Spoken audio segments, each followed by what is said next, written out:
এই নৌকার মাঝে এরা সাজুক না কেন, নৌকা সহ ডুবিয়ে দিতে হবে। আপনাদেরকে স্পষ্ট করে বলি, আমরা আমাদের একটি ধাপ মাত্র পার হয়েছি।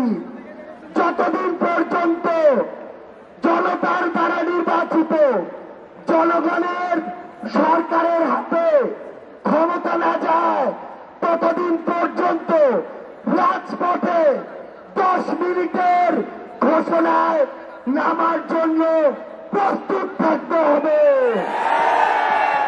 যেই গর্ত দিয়ে ওই ফ্যাসিস্টের দোসররা বের হওয়ার চেষ্টা করবে, দুইটা কাজ করতে হবে।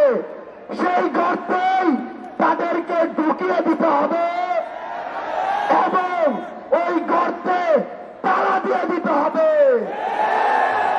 আমরা স্পষ্ট করে বলি, বৈষম্য বিরোধী ছাত্র আন্দোলন বাংলাদেশের কোন নির্দিষ্ট মতের বা দলের আন্দোলন ছিল না।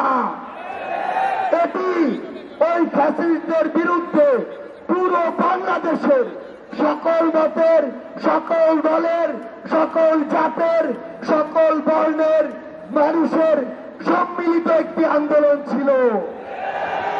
সে জায়গা থেকে সামনে যদি বিন্দু পরিমাণ কোন বাধার আশঙ্কা আমরা দেখি, তাহলে ওই 5ই আগস্টের মতো জনতার স্রোতে তাদেরকে পিছিয়ে দিতে হবে।